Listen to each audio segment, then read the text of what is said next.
In Yobe State, the government has launched a spiritual warfare against insurgents who destroy electricity towers connecting the state and Borno to the national grid. Well, according to the Yola Electricity Distribution Company, the insurgents had been attacking electricity installations and plunging the state into darkness.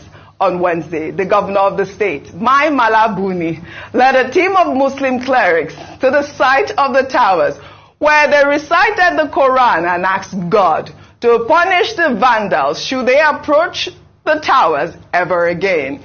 Cows were also sacrificed for Allah to expose the insurgents attacking the towers and their sponsors. Of course, you know, this is my Friday story. I mean, they have to use God. You see this religion, they have to use God. When we have our military there, we have our security forces that can, you know, guard the electricity grid. We're using Allah, our pastor, please. Well, someone said that it was because of him that the Naira strengthened. That was Odumeje. Yeah, so people have been claiming. But I mean, truthfully, when you watch this, you cannot believe that this is TV in 2024. Yes. And this is what a governor of a state is doing to address what is clearly a criminal activity, and where we have security agents for that, you know, for that purpose. I think it's quite, number one, it's misleading. Number two, I want to assume that they're going to pay the people who went there to pray. It's a waste of state funds. And also, it's a burying the head in the sand approach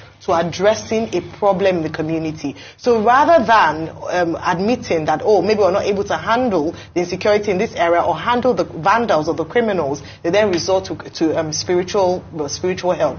Truth is that Nigeria is a very religious country. We cannot take that away from us. However, when the governor of the state, who is entrusted with protecting the lives and property of the people, then, by this admittance of the failure of the security agencies to secure this critical infrastructure, invites spiritualists to come and pray for the place, then what will people do? And that's why they say that fake religious leaders are prospering, because when you're sick, rather than go to the hospital because the health sector has failed, you go and meet different kinds of people who will give you different kinds of things to ingest for help.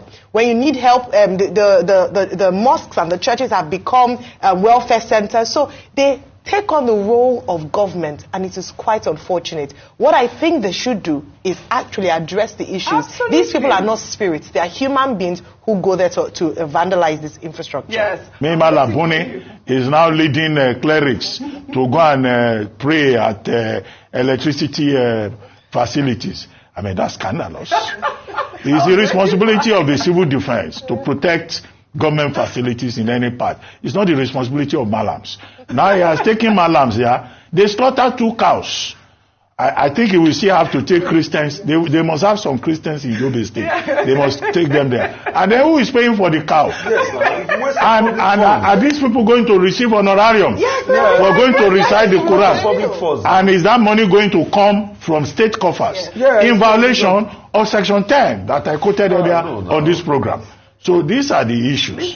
You know, if Mima Labuni wants to become a Muslim cleric, when he leaves the position of governor, he might as well, embark on a career as a cleric. But while he's there, he should follow the rule of law. Absolutely, they slaughtered 2 cows. I thought when I was reading it, I thought I was watching a Nollywood movie, because that's what happens in movies. I mean, there's nothing you won't see in Nigeria. Well, I'd like to thank you all for a great contribution, as always, on What's Trending. I hope you have a great weekend. Well, that's all I have for you guys on What's Trending today. I'll see you all tomorrow.